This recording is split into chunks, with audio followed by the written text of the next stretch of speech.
Welcome to Crisis Practice Support Webinar 4, How to Manage Stress and Avoid Burnout, with Julie Breen and Siobhan Murray.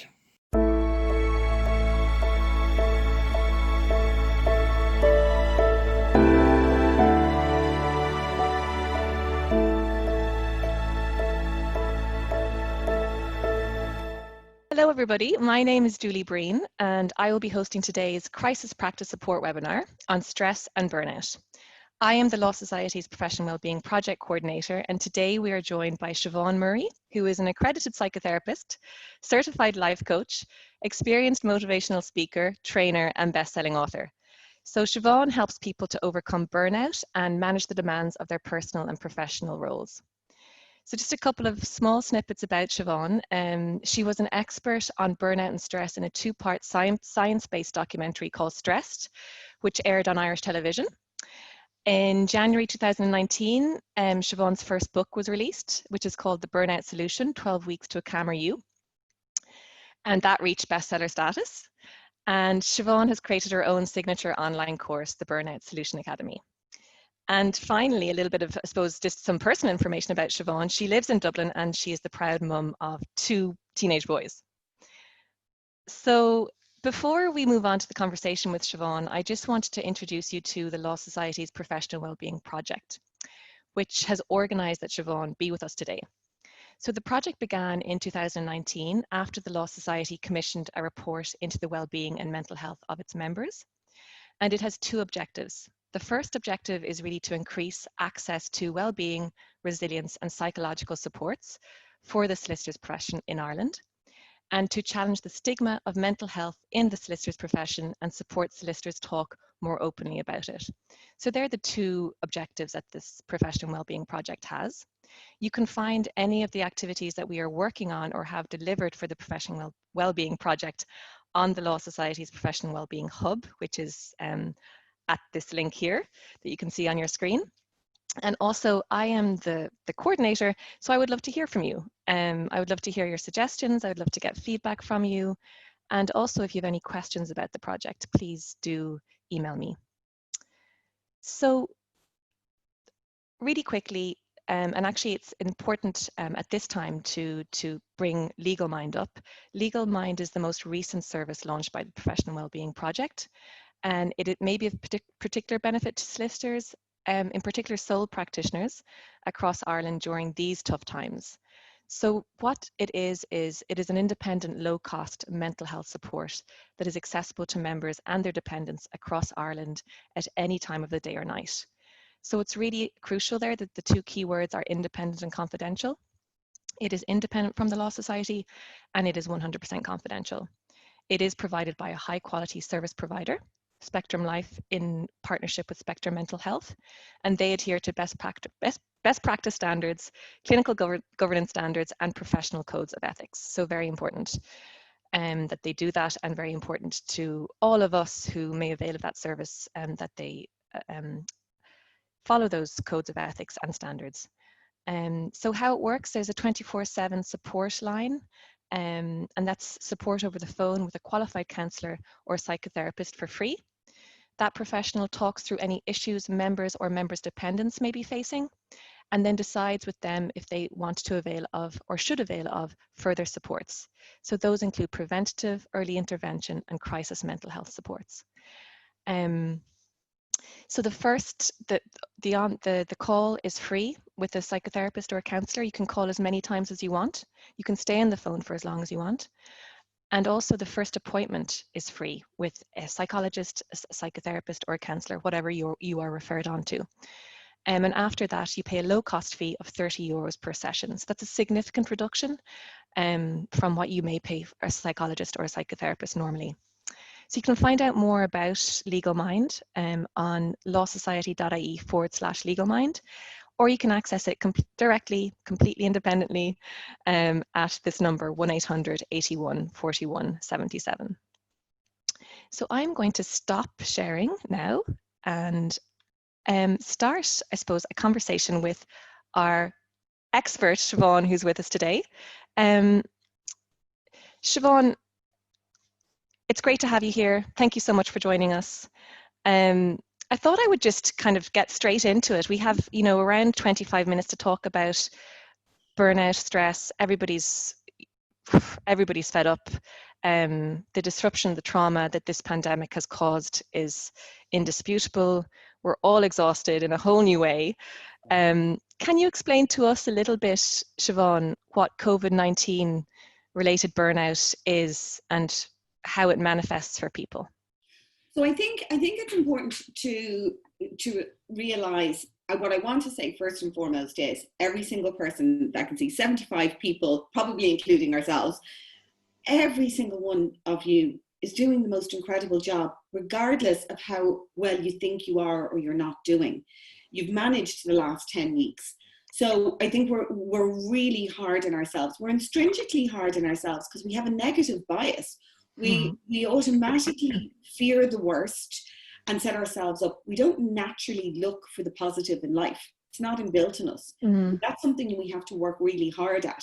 And that can be a challenge in itself. And believe me, as a single mum of 2 boys, teens, that's not the easiest thing to wake up every morning and go, woohoo, life is great. And I think what's happened since this all escalated is we could see from a distance, it was happening in another country, and then it was sort of creeping closer and closer, this pandemic. But because we're this little island, it's, we're untouchable. We're grand, we'll be fine.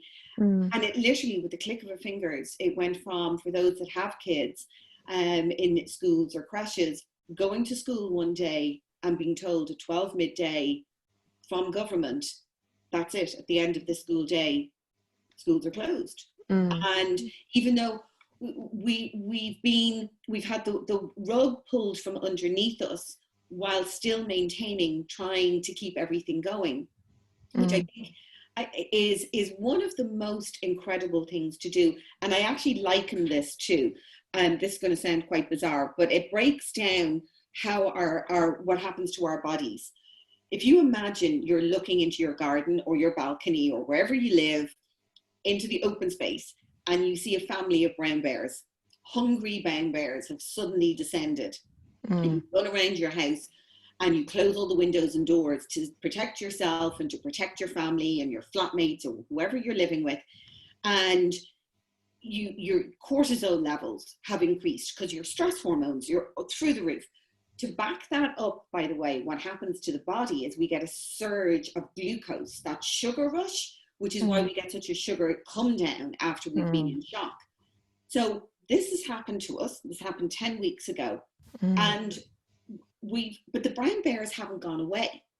We've got used to the brown bears, but we're now in low level stress. So our cortisol levels are still under pressure. Now that's only just dealing with the situation that's outside the 4 walls.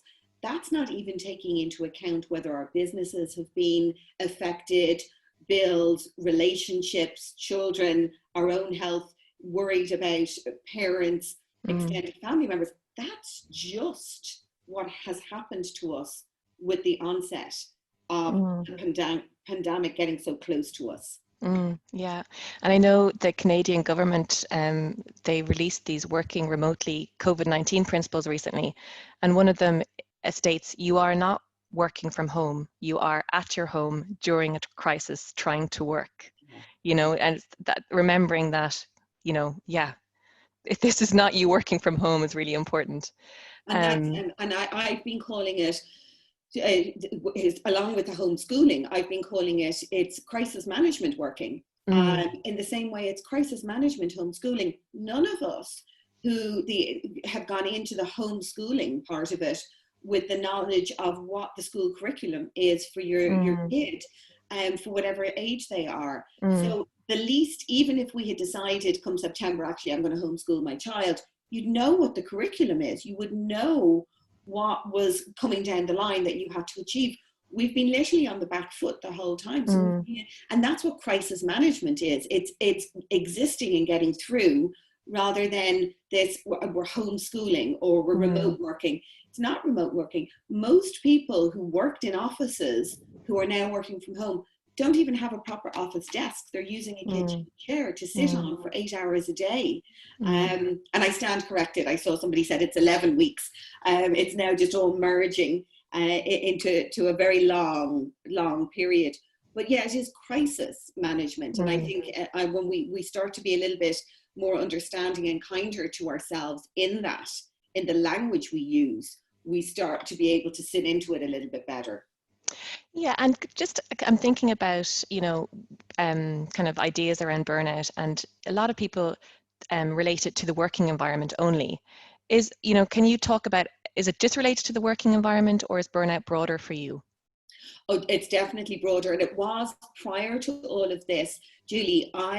The last summer, which was really interesting, the World Health Organization, they upgraded the term burnout to call it an occupational phenomenon. It's still not classified as a medical condition, of which to be quite honest, I'm actually really grateful for, because as soon as it starts to go into that bracket, people will then start to treat burnout with medication. And burnout is not treated with medication. It is dealt with behavioral change, and how we manage ourselves and the situations around us. But I refer to burnout as emotional, physical, and mental exhaustion brought on by emotionally demanding situations of periods, normally around 3 months or longer. Well, if you think we've been in an emotionally demanding situation for 11 weeks now, the highest emotional distress, and again, just from one area, we may be living in a household that is not very comfortable to be in from an emotional standpoint. We might have lots of other issues going on as well. So if that's the case, then we're all very susceptible to getting burnt out if we look at it just from an emotional exhaustion of trying to keep the hamster wheel going. Yeah. And can you tell us a little bit more about, I suppose, the psychological impact on people of this, keeping the hamster wheel going? And yeah, in particular, I'm thinking about small business owners. What are the signs and symptoms perhaps of burnout creeping into their lives, and the psychological impact of this? What is that? I think it's really interesting at the moment, and I suppose in relating to the audience that is here today, is a lot of the people listening would be used to meeting clients face to face. They wouldn't be used to doing a huge amount of their business in this remote way. So there is, they've lost all of that interaction if they're still working with clients. But some of the signs and symptoms of burnout, if we look at it, is poor sleep, maybe an increased dependency on food, alcohol, maybe taking up smoking again as perceived distressors, irritability with people around us, having a night's sleep. We're thinking it's a good night's sleep because we've slept for 6 or 7 hours, and then being exhausted by 10, 11 o'clock in the morning, just constantly that emotional, that physical exhaustion, even though we haven't actually done anything. Disengagement with family, with work, with what we're doing, not enjoying what we're doing anymore. And interestingly, I'm actually, as well as the list of things I'm a mediator as well. I do a lot of family mediation. So I do work with solicitors. And I know from the experience I've had, every solicitor I've ever encountered has got into doing the job that they do because that's what they wanted to do. They're not doing it just because. So when you start to feel, what's the point? Like, I don't enjoy this. And that there'll always be periods of time where we feel like that about anything. But when that becomes that day in, day out, I'm just not engaged in this. I'm done with this. Being teary, being, emotionally very fraught, being set off very quickly in situations where you wouldn't be. And I don't want to use the word highly strung, but it's nearly that feeling of being brittle, that when things happen, you react versus respond. Yeah. And these would all be signs of it. Yeah, that's really, really helpful. Thank you. Yeah, it's really hard to go through all of those, difficult experiences at the moment. Can you talk to us about maybe a small business owner that you have worked with, or a client that has moved from burnout to balanced, and how they did that.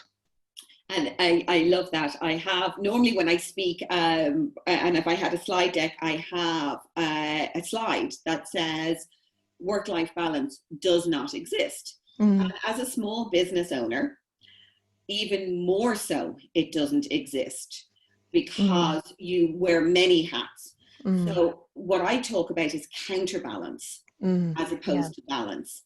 So counterbalance is, okay, you know what? For the next 2 weeks, I actually have to put my head down. I have to figure out how I'm rejigging my business to work for me right now, because I've got kids or I'm working on my own, whatever it is. And at the end of those 2 weeks, I'm actually going to take 2 extra days off for the weekend. I'm going to take 4 days off. I'm not going to do anything. That's what I call counterbalance. So I think it's really important to get clear on your planning. And I work in increments of 3 months. So I have, and if anyone has a quest for the paper diary, and I have no vested interest in, I don't get commission on this, but I spent years trying to find the ultimate planner. And there is one called, it comes from America, it's called the Passion Planner. Terrible name, but it's probably one of the best ways of getting stuff out of your head, putting it down on paper as a diary and planner. And plan out your world in 3-month increments. But to be able, as a small business owner, it's really important at the end of those 3 months, even if you're not fully through the project you are working on, that you take a break. Now, that break does not mean going anywhere, but it means if you're working from home, because right now we're probably still not even going on holidays at home in Ireland, it means closing the computer, shutting down those tabs. So I suppose it's about being strict with yourself at certain times. It's not about being strict with yourself all the time, because as a small business owner, those boundaries are much more flexible than they would if you were boundary driven, if you were working within a company. Yeah. So it's about, I suppose what I'm hearing you talk about is kind of creating those boundaries for yourself, and because it's difficult at the moment, our personal life is kind of leaking into our professional life is leaking into our personal life, and also I suppose that idea of doing nothing, stopping, and I think that it's been a real insight for us in this pandemic, for actually just in our personal lives, doing nothing and stopping. It's been a very significant experience for a lot of people, and a lot of people have talked to me about finding out things about themselves that they didn't know about. And I think it's interesting, because I'm a qualified mindfulness teacher, yet I struggle with the whole mindfulness thing, and I'm a single parent. I've always been a single parent. I don't have surplus time. I didn't before, and I certainly don't have now. So I do have to become very structured of saying, I'm not opening the laptop on a Saturday. I'm not going to go, I won't do this on a Wednesday because I can do it on a Saturday, and then realizing that I've worked every single day for 4 weeks, even if it's not full 8-hour days. So we do need to switch off. One of the other things we need to get really clear on is multitasking doesn't work. And as a small business owner, that we can wear many different hats and we can have many different things going on at once. Multitasking was a term, Julie, that was brought in to describe how the back end of a computer spoke to the back end of another computer. Wow. So it's nothing, humans, we're not meant to. We can walk and talk at the same time because it's using the front part of our brains and the back. So that's why we can do those, but we can't actually have 2 conversations at the same time. Your brain has to switch. Yet we seem to think that we can do lots of different things all at the same time, and we should be able to do it. And it's a goal nearly. We're taught that this is how we should be. Very interesting.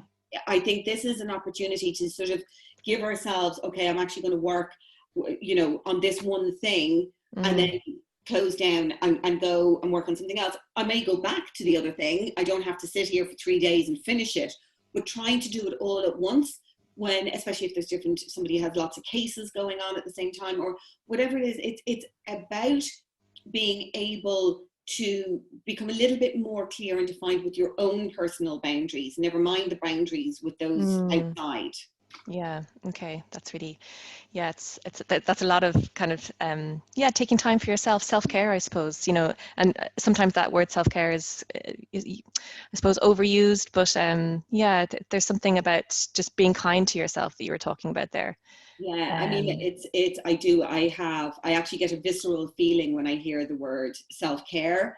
mm, It just makes my skin crawl, because I think, and we had spoken about this. I think I mentioned this to you last week, Julie. The wellness industry, of which I'm part of, I will put my hands up. The wellness industry has bombarded us for the last 5 to 10 years with, do this, all this external stuff that's going to be our self-care. And I hear it all the time going, I'm going to get my nails done. This is for women. Or I'm going to get my hair done. This is my self-care. mm, And it's funny, I remember saying, I was speaking in January, and I actually, as part of the talk, I said, well, what would happen if all of that got taken away? Little did I know that roll on a couple of months later, and it was. So I've always referred to, if you take self-care and take out the care bit and call it self-kindness. mm, And because that's what you're left with. It's just you. It's not the person who does your nails or does your hair or gives you a mm, massage or facial or any of that external stuff. Call that maintenance, call it whatever you want. But self-kindness is how you talk to yourself, mm. about yourself, from the minute you wake up to the minute you go to sleep. Yeah, yeah, yeah. And that's what we need to get people to focus on, because we are so good at getting to bed at the end of the night, getting into bed and going, oh my God, I'm a terrible person. I shouted at the kids. I didn't call that person back. We don't get into bed at night and go, do you know what? I'm bloody brilliant. I know. Yeah, yeah. So true. And I think your first point at the start of this webinar was about, letting go of unrealistic expectations right now in particular, just letting go of them. And like that, the inner critic is that inner conversation, that inner critic, letting go of that, Yeah. letting yourself free of that for the moment. Yeah. Yeah. Yeah, I suppose I was just thinking when you were speaking there, Siobhan, if someone on this webinar recognizes that they are maybe at tipping point or close to burnout or near to burnout, what can they do? Because our usual coping mechanisms have kind of vanished. Well, it's interesting. So I get asked this question all the time, and people are Mm, expecting the top 3 tips.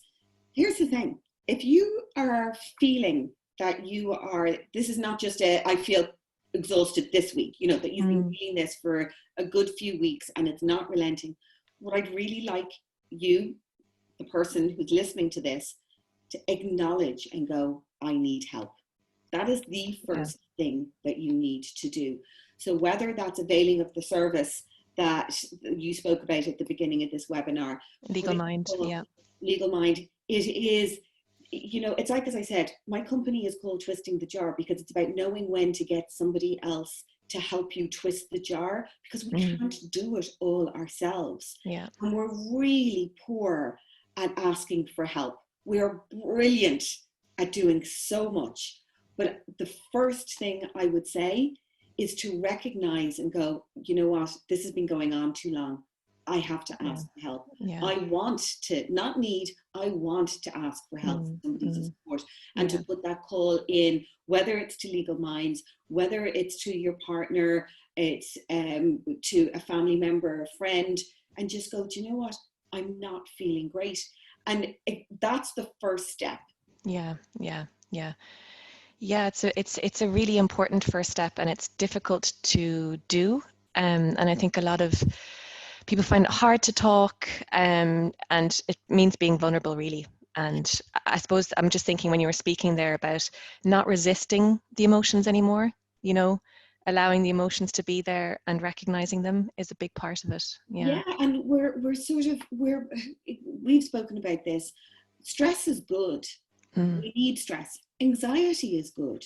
We need stress motivates us, and anxiety keeps us safe.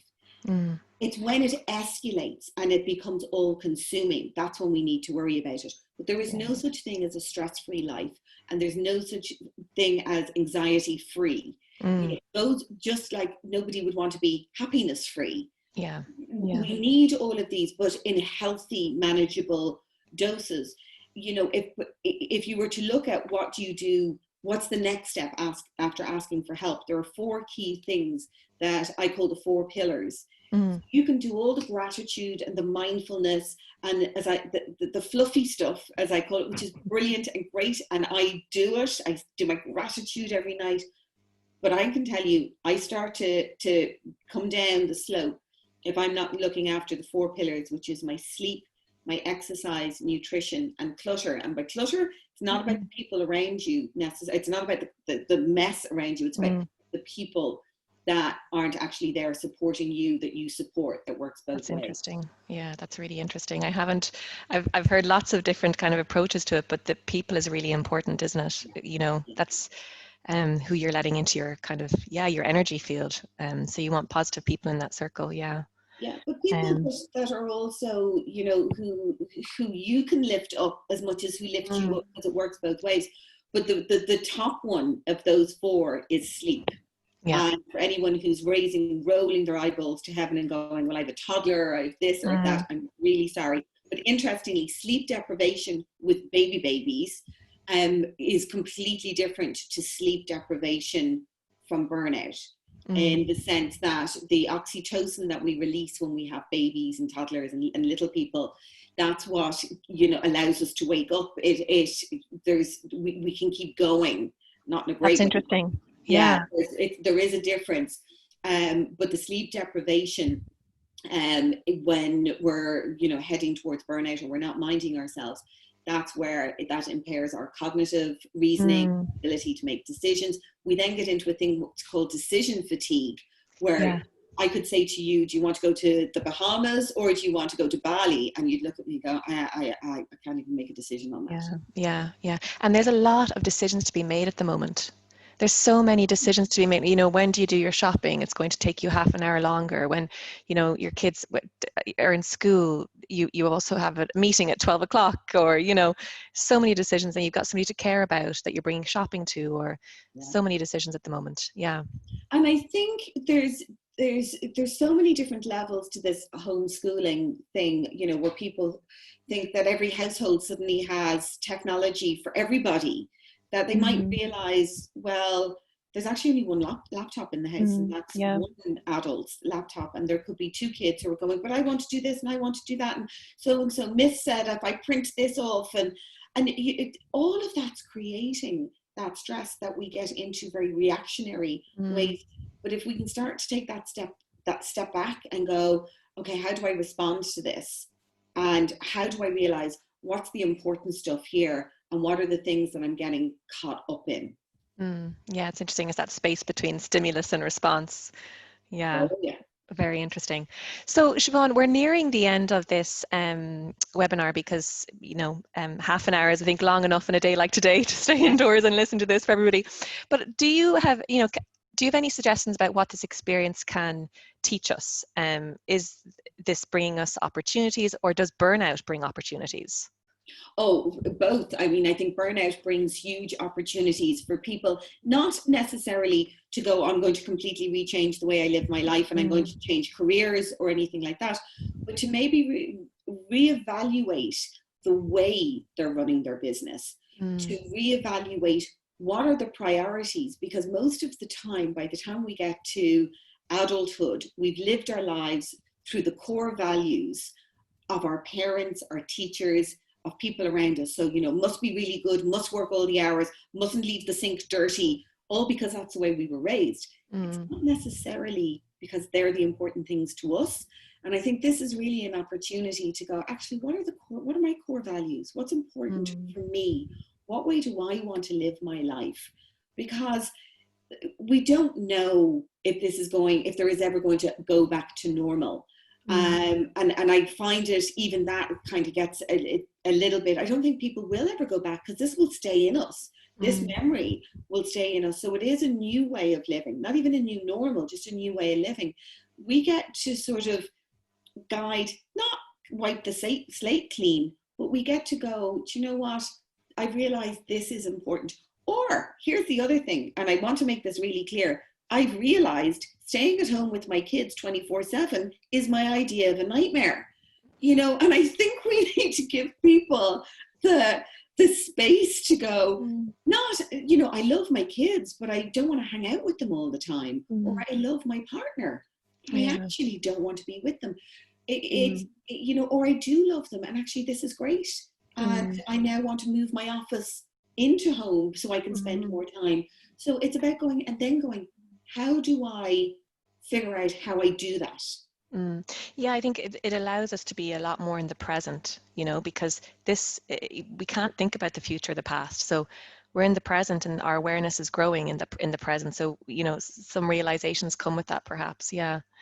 And I think it just isn't, as you said, that one of the things I would like to say, because I think for all of us, and this isn't sort of in relation to stress, this is just sort of in relation to right now, is we have been information overloaded with this politician, that doctor, and you know, it's what we've achieved in the country is amazing. But if you're finding yourself that you're overwhelmed with all the information, take a step back. Literally take a step back from the amount of media news that you're hearing and listening to. Change to a music channel, put a podcast on, or music or whatever. Just take a step away, because that level of negative information coming into us all the time, it's not about not being aware of what's going on, but you know, on the hour, every hour can be, it's not healthy. Not healthy. No. And I think we were talking during the week, Siobhan, and we were talking about how this experience, sometimes what can help in this experience is to look back at previous experiences and how you've managed to cope with them, and how much stronger you were after those experiences. And that really resonated with me. So I just wanted to put it out there as well to individuals. You know, you do go through difficult periods, and then, yeah, it's difficult, but I probably would say for most of the really difficult times in my life, I've come out stronger afterwards. So hopefully we will come out more stronger, more flexible, adaptable. And you know, and I think just as you say that, Julie, it's one of the things that I would say, sometimes we go through adverse situations, we don't necessarily come out stronger, but we come out. Yeah. And I think this that's is important. Really, yeah. Because resilience, and I do a huge amount of work around resilience.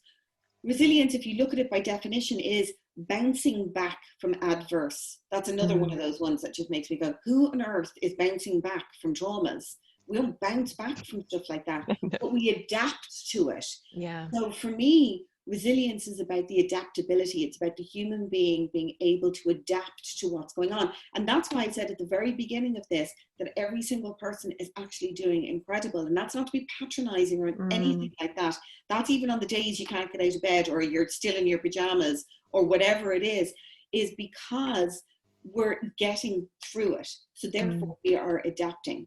So resilience is all about, you don't teach resilience. And I think I find this really interesting.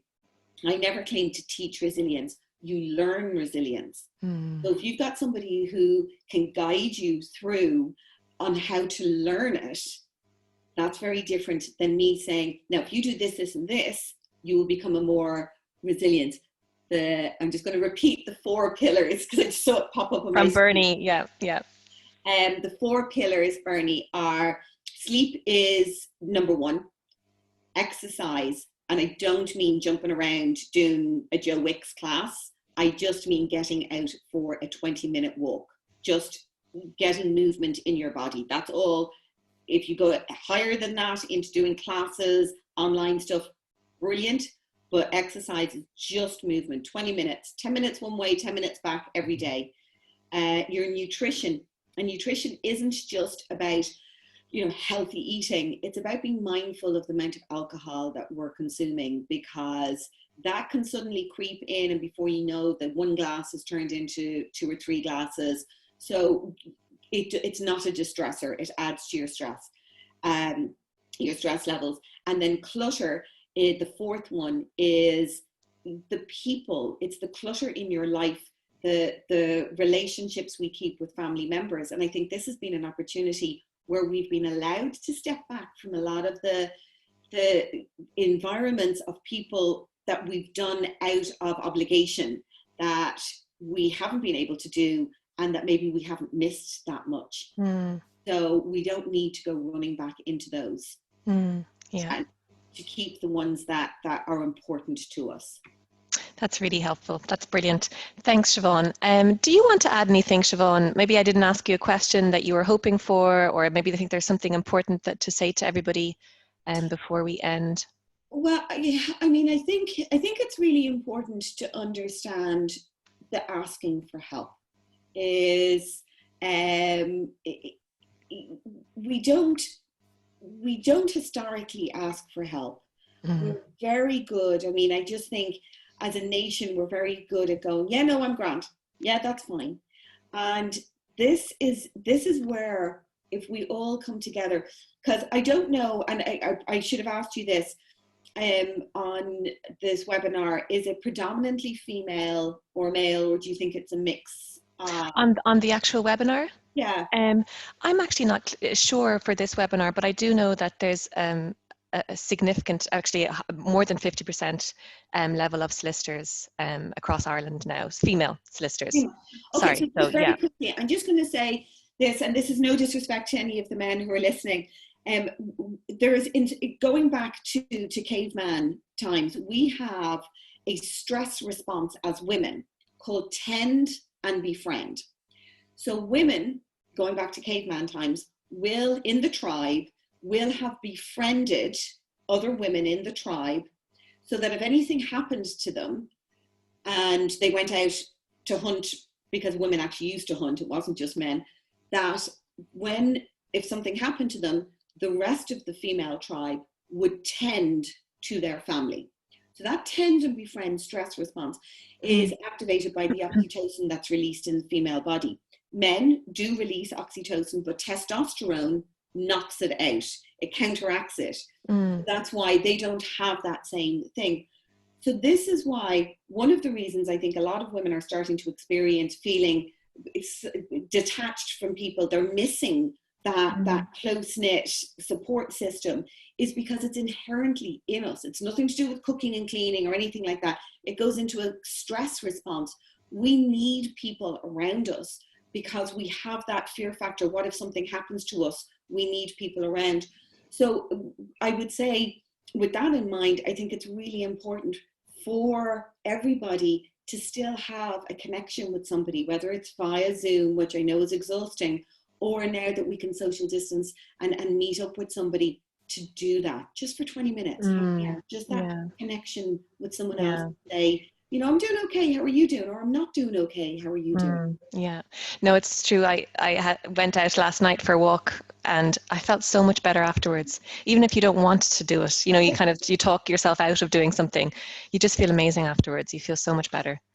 Okay, well, I'm going to show, I'm going to share the screen again, Siobhan, and I'm just going to let people know about your, sorry now, hopefully you can see it. Are you able to see that? Yep. Yeah, great. So yeah, it's I suppose it's just to really kind of end the session, because if you've enjoyed, we've loved having Siobhan on, and really lovely human conversation, Siobhan. Thank you so much. And just to say that Siobhan's name, Julie Breen, is written on her screen, but actually that's just a mistake with the technology. So it is Siobhan Murray that you were speaking to, or that was speaking.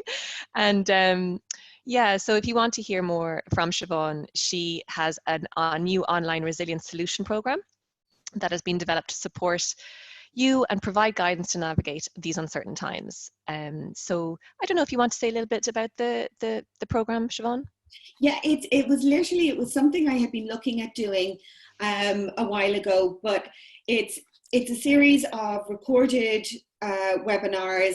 There's downloads. I'm a hypnotherapist as well, bizarrely enough. So there's a lot of downloads to help you sleep, to help with overly worrying. There's lots of other assets in there. And whenever, for any of the purchases, you get sent a copy of my book as well, and a little care package, as a kindness package, because I think everybody deserves something in the post right now. But it's about showing you, when I was saying about that resilience piece, it's about showing you how you can learn how to build up the resilience you already have. And there's a couple of other different assets in there as well. Fantastic. That's brilliant. Well, it's been an absolute joy to speak with you. I hope our participants enjoyed this conversation. And I suppose just to remember to be kind to yourselves today, and to know that Legal Mind is there for you if you do have to speak to somebody. And you can find out everything about that on the lawsociety.ie/Legal Mind page. And it was an absolute joy to have all of our 79 attendees here and speaking with Siobhan. So thank you, everybody, for joining.